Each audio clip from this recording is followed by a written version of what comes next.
Hello, everyone, and welcome to another episode of Humanitarian Horizons, Christina DiArcangelo unveiled. And this month, and all the podcasts that I'm shooting today for all of the viewers and listeners is extremely important because we're talking a lot about different mental health aspects, which is something that we'll tie into today when we talk about our topic. And I'm not going to get too far into our topic because I don't want to steal Angela's thunder.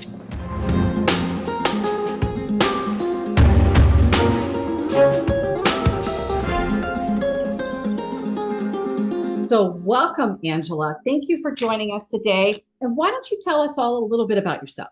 Oh, hi, Christina. Well, thanks so much for having me on Humanitarian Horizons. I really appreciate you giving me a voice to share my story today.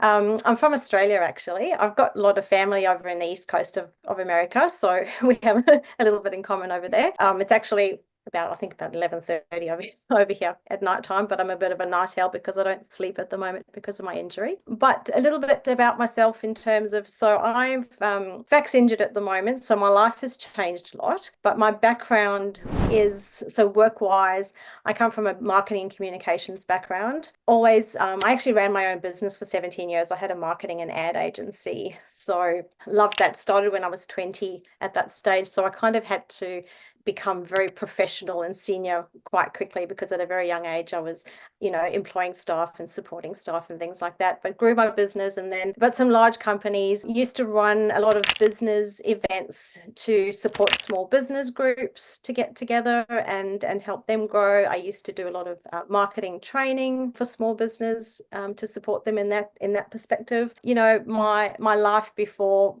all of this was very fit and healthy. I used to come home from work every day, go for a 2K run, used to do Latin dancing, would always be renovating houses, helping my friends renovate, always active, always on the go. My friends used to joke that it used to be hard to pin me down to go and watch a movie at the theatre because I couldn't sit still at all. So, but January 14th, 2022, all that changed. So my life as I knew it was taken away from me when I had my COVID vaccination booster. Literally within 12 hours, I don't remember if it was the morning or lunchtime that I got vaccinated, but it was later that evening. And suddenly I felt like I couldn't breathe properly. And it was like I had this tight band across my chest. I couldn't breathe. I was sweating. I was dizzy. I had a high fever. I couldn't even stand up. And I was like, oh, I don't know about this. And, it was the booster shot. So it was my third shot at that stage. And I went, oh, maybe this is normal. So I called a late night doctor. And they said, are you just having some side effects from the vaccine?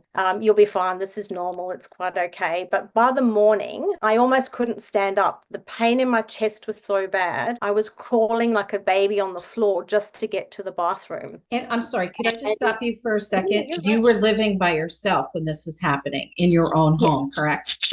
Okay, continue. Yes. Sorry. Yeah. So I didn't have any, not that I needed assistance at that stage. I'm used to always being super independent and looking after myself. But I kind of went, no, something is really wrong. Something's not okay over here. It was like someone had a box cutter knife and was slicing it into my chest. It got to a point where it was so bad. I think I'm having a heart attack now. It was the scariest thing. I was convinced I was going to die. And, I have climbed mountains and traveled the world and hiked and done dangerous things.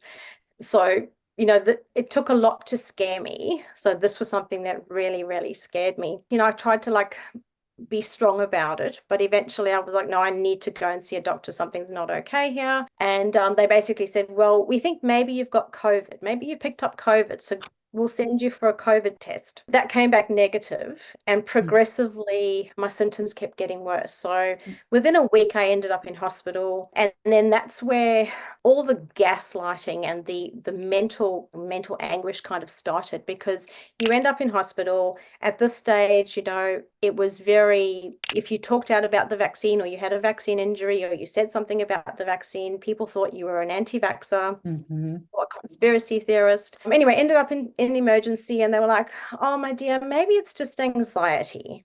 And at this stage, fast forward 2 years and 4 months, so many other women, especially that I've spoken to, have said they got given the anxiety card as well, which was really difficult. I have to stop you there. Sorry. Because this is something that I know that you've seen me release the Women's Health podcast this week that I shot last month because it was Women's History Month, which is an important month for us. We should be celebrated every day, in my opinion, but it doesn't happen. So with the Women's Health one that I had just shot, we talked about this where when we're symptomatic, regardless, okay, that's women's health stuff, right? Not facts damage. And they still do it to us. Oh, it's anxiety. Oh, it's depression. No, the real thing was they didn't know what to do with you because at that point, at that time of the year when, horrible thing happened to you, there were people that were damaged. I know because we had a lot of these guys and we still do coming to the patient advocacy firm. So I've been talking to all these people that have been vaccinated and damaged. To your point though, you're not an anti-vaxxer. I am not an anti-vaxxer myself. However, there have been damages that have occurred to patients like yourself. And this was one of the reasons why we started the advocacy firm was because we wanted to give a voice to patients when they felt like either they couldn't do it themselves, or if they could, they weren't able to formulate their thoughts and didn't have the scientific or clinical background to be able to go toe to toe. So here you're all by yourself in the hospital, so to speak. Of course, your family visited, but they're not doctors. So these people also aren't listening to you because they're saying you have anxiety. So I'm sorry, I just had to kind of come in there because this is very upsetting. Okay. No, I appreciate that. And just to let you know, at that stage in Australia, you actually weren't allowed any visitors in the hospital. Oh, great. So there was no one that could even help advocate for me. So we were literally just very, very vulnerable at that stage. So, but fast forward 3 months later, I probably had 3 or 4 rides in an ambulance to an emergency department.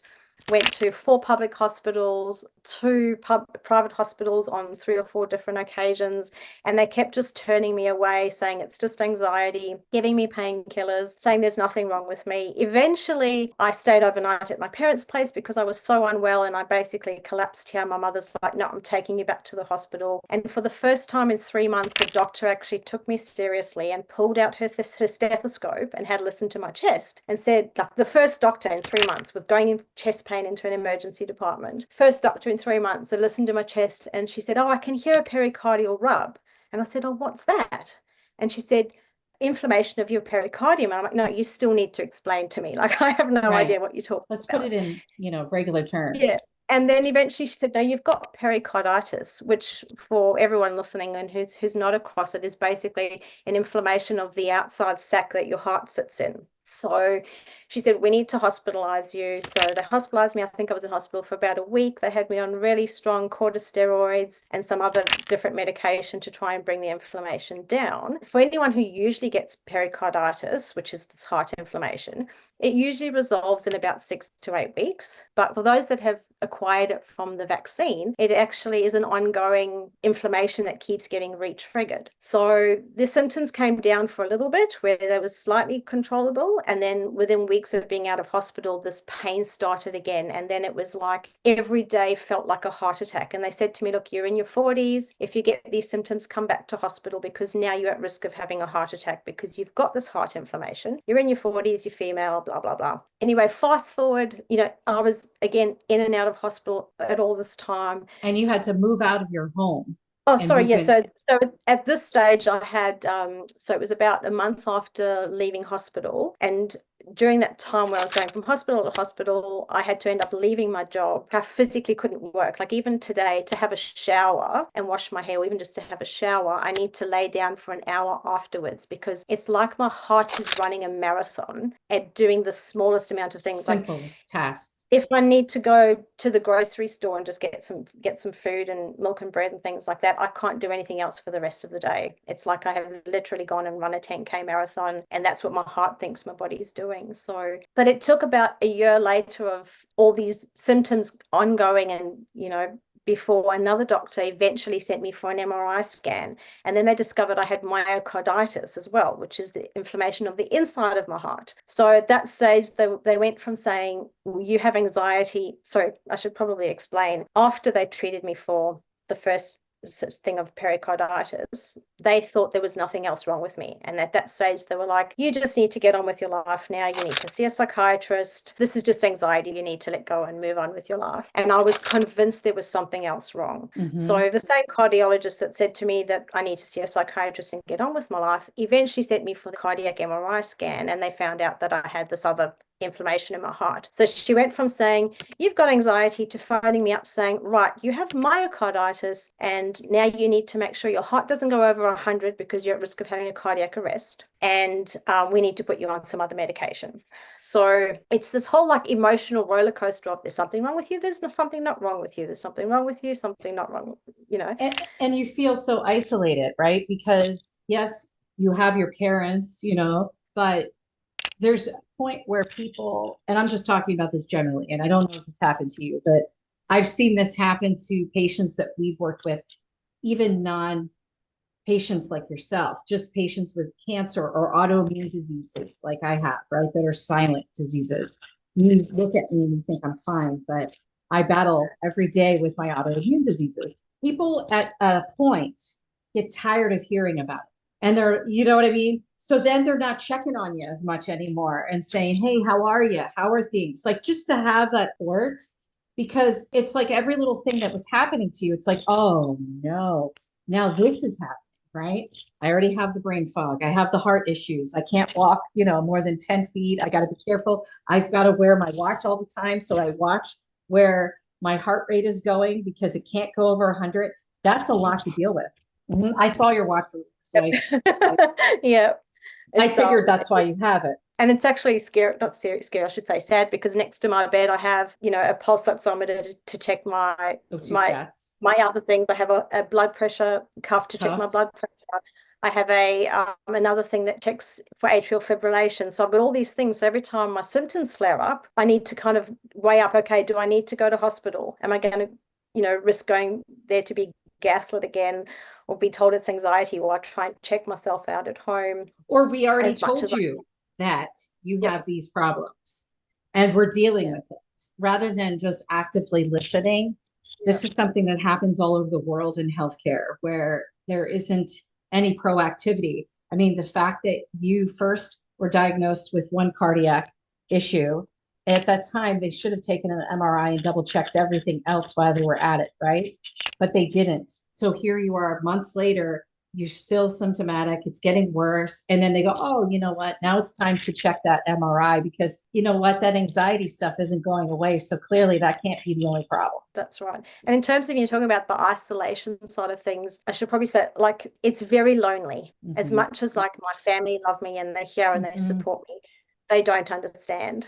And my friends, you know, I've lost, and I don't say this in an upset way, I've probably lost about 80% of my friends because they've kind of gone, you know, we've seen Angela, she looks fine. There's nothing wrong with her. She's a hypochondriac, you know, she's just going on about this and she wants the attention. And she's just reading all the, you know, the conspiracy theories, and she's just, you know, carrying on. You know, one of my friends said to me, she goes, oh, I don't phone you anymore because you're not fun to go out with. So this is... What kind of friend is that? Because you know what? I know I'm an odd bird, right? But because I'm an advocate and all these things, right? So I think about people first. But Angela, I swear, ever since I was a little kid, that's how I have been my whole life. Like my nanny, who has passed, my great grandmother, I would help her when I was 6 years old, you know, hold her hand and help her walk to her bed and things like that. She was elderly. She was in her 90s. So I've always been an empathetic person. So I find it really hard. And it happens to me too, where people who I think are my ride or dies aren't. And so now you're also struggling with the whole socialization thing, because to your point earlier, listen, you can't even take a shower. You got to lay down for an hour to 2 hours after you've taken just a shower, washed your hair, brushed your teeth, put your moisturizers on. Now you got to lay down because you can't do anything. So instead of your friends going, hey, you know what? Let's visit with Angela. Let's spend, how much time can you spend with me, Angela, so that I can spend proper time with you? What about doing things that are non-strenuous, where we're just spending some time together, hanging out and just listening to what you have to say, you know, rather than putting me down. I've definitely had some words. But it's been a learning experience because I've learned who my real friends are. And when I come out the end of this and I'm much better, And you I don't will. want those people back in my life, No. And from the mental side of it has been a mental roller coaster, but even Mhm. from a professional level, as you don't realize till you're not working anymore how much your career is attached to your self-worth. Identity. Yep. Yeah. So, I've always been this person who's run my business and been in senior management and been in charge of things and been super successful and, achieved all these things all the time. And everyone's always been, oh, Angela's doing this and she's doing that and she's running this event. And then suddenly I'm just like, I'm just Angela. I've got nothing behind me. And it's probably not a healthy thing that we attach so much of our self-worth to our jobs and our careers. So I've had to take a bit of step back and kind of, from a mental health perspective, look for other things in my life to re-identify, who I am. I was going to say that. You took the words literally out of my head, because while you were talking, I was thinking that, like, who are you now? Like, what are you all about? Other than this horrific thing that's happened to you, you don't want to hang your hat, so to speak, on this. Like, yes, this is devastating. You're trying to live with this every day, but your life isn't the same anymore. And I think that I appreciate you bringing that point up, because people are afraid to even talk about that, right? And that is part of mental health, right? Because the thoughts that you have in your head, sometimes you're unable to convey. One, because people don't want to hear about vaccine damages. Two, because it is mental health related, and that's already stigmatized, right? I mean, this month is Mental Health Awareness Month. Why do we have to only talk about mental health, or why can we only talk about it at once a year during the month of May? We should be able to talk about this all the time. Totally agree. And even, when the doctors in the hospital that would say to me, well, it's just anxiety, and not treat me properly, eventually I learned to stand up for myself and learned to advocate myself. So there are a lot of doctors that don't like me, because now my answer back to them is, even if I had anxiety, would that mean that I shouldn't get treated properly? Does that mean that you should? Exactly. So they don't like me very much anymore, because people with mental health issues should have less of a standard of medical care in any country in the world. Yep. So I mean, I put a post up today for APA. You probably saw it come up, the red and black one, where I talk about why people with mental illness are so quiet and isolated. It's because they're afraid to talk about it, because they feel like they're going to be judged, or they're not going to be supported. And so this is what you've been living with this entire time. And, we're coming to the near end of our time already. See, it flies by so fast. very good. Angela, I really appreciate you coming on today and sharing, well, this evening on your side, on the other side of the pond. I appreciate you coming on. I know that it was a lot for you to prepare for this based on, the things that you have going on with your health. I want to thank you for your vulnerability, because this is not easy to be able to discuss these things, especially in this type of forum. Thank you so much for having me on. I really appreciate it. And, if I can just have brought a little bit of an awareness to some other people out there that are listening, to know, what we're going through, and, that we're not anti-vaxxers. We're just trying to get better. We're all, across the world in different countries, but we're all fighting the same battle in terms of our vaccine injuries. Thank you for saying all that, because that is the point. And that was one of the reasons why I wanted to talk to you, was because I wanted the other people that are out there that are afraid to say something, or they think maybe it isn't what it is because they've been told otherwise by their physicians or whoever. Not blaming physicians. I'm just saying, whoever it is that said things to them that's made them doubt that this is what's going on, maybe this can help them understand some things better, but also equip them with the ability to be able to speak out. And it doesn't matter how they say whatever it is they have to say, as long as they're not cursing. I think it's important for this message to be out there. And I think it's important that people listen to their bodies, because if in fact you had not, you would have had a heart attack, and you most likely would have died in your home alone. And that's not something that's okay. It's scary, but I have hope for the future. And I keep saying to people, it's my mountain, but I will conquer it. You will. I am sure of it. Thank you again, Angela. And I want to thank all of our listeners, our viewers, our followers. Thank you so much for tuning in to Humanitarian Horizons, Christina DiArcangelo Unveiled. Have a great day.